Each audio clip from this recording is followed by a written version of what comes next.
After last week's episode introduced Orion's Battleizer as a new element to the team's arsenal, I instantly had a lot of questions, like, does this mean the Rangers are now invincible? How will the Armada respond to the Rangers' new artillery? Will Rock now make his return to the show? And this episode barely answers any of those questions and instead focuses mainly on Tensu. The episode opens with an electrical storm rolling in and Vakar saying that the conditions are perfect for locating the Power Mid, a weapon that his brother Vrock was working on. Damara says that the storm should energize Vrock's power crystal and allow them to activate the Power Mid's incredible destructive force, while also saying he has deployed Commander Shujinko. Meanwhile, at the command center, Tensu is heading outside to check on the communication module, but Gosei warns him to be careful since his metallic frame may attract the lightning of the storm. Tensu goes outside and sees the severity of the storm, but before he can make it back inside, he is struck by lightning and gets amnesia. The Rangers are hanging out at Ernie's and hear that his Froyo machine is busted before Gosei calls the Rangers saying that Tensu did not come back from being outside, asking the group to look for him. As Ernie calls for repairs on his machine, the Rangers split up in search of Tensu, who is wandering throughout the city and being ignored by passers-by. Emma finds Tensu looking at his reflection through a window where he sees a suitcase, mistaking it for another model of himself. Tensu goes to ask the suitcase about who he is, but gets mistaken for the suitcase and brought onto a bus. Emma tells the others what happened, as well as where the bus is headed, so Jake springs into action since he's nearby, Emma also giving chase after picking up the guy's suitcase. Using some parkour moves, Jake is able to catch up to the bus and get on board, where he tries to talk to Tensu.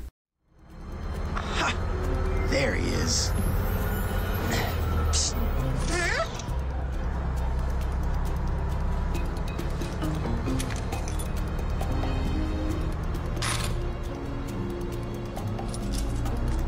Hey, Tensu. Huh? Tensu. What's a Tensu? Tensu! Bless you. Oh, thank you. You know, I have some truly horrible allergies. I've had them for years. I found out when I bought my first cat jelly bean, and I just started sneezing and sneezing, and eventually I had to give her away. Oh, you're probably sneezing because of this weather. Did you see the storm that came through this morning? What a doozy. Oh, no! Can you stop the bus, please? Jake tells the others he lost Tensu in the park before running into Emma, and the two meet up with a nearby Troy after they are unable to find Tensu. Jake takes the suitcase and starts looking for a tag so they can find the guy who has Tensu, and Troy wonders if they should open it for a better look, but Emma says that they can't since it doesn't belong to them. At that point, Gia calls saying she found Tensu and the man at the mall. When the three arrive at the mall, Jake tosses the suitcase to Gia so she can switch it out for Tensu, and the three watch as Gia follows the man. Noah then calls saying he and Orion spotted Shujinko and a squad of X-Borgs, but Troy asks for them to handle the situation themselves since they don't want to lose Tensu, so Noah and Orion confront the monster. Shujinko says he doesn't have time for this since he has a mission to complete on Mount Edenova before the two go super and engage the monster. Meanwhile, Gia keeps trying to switch out Tensu, but is only able to do so after Jake provides a distraction. Tensu starts to panic since he doesn't recognize anyone, so the group put him in a stroller so they can seek him out of the mall. Noah and Orion in the meantime are able to cause Shujinko to drop the power crystal using legendary power, but Shujinko picks up the crystal and retreats. Noah then calls Troy and tells him that Shujinko had a crystal that seemed to be important, as well as saying that the monster was headed towards Mount Edenova, so the two groups decide to meet there so that Noah can take a look at Tensu. As the Rangers are heading toward the mountains, Shujinko finds the Power Mid and places the crystal on top, allowing him to absorb a great deal of energy and become more powerful. Noah and Orion meet up with the others while fighting some X-Borgs, and the Rangers all morph to take the X-Borgs down and protect Tensu. During the fight, Tensu runs off and accidentally hits a tree, causing himself to shut down. After the X-Borgs are defeated, the Rangers go check on a rebooting Tensu, who wakes up remembering who he is but confused about where he is and why. The Rangers say it's a long story before Gosei calls congratulating them on finding Tensu, but says that the monster is absorbing the energy of the morning storm and that the Rangers need to get to the mountaintop and stop him. The Rangers head up to the mountain and morph, reaching the top just as Shujinko finishes charging up. Hang tight. Go get it, Rangers! You can't match my power now! Time to go Super Mega! Let's power up! Super Mega Mode! Now, let's get him! I'm more powerful than you can comprehend!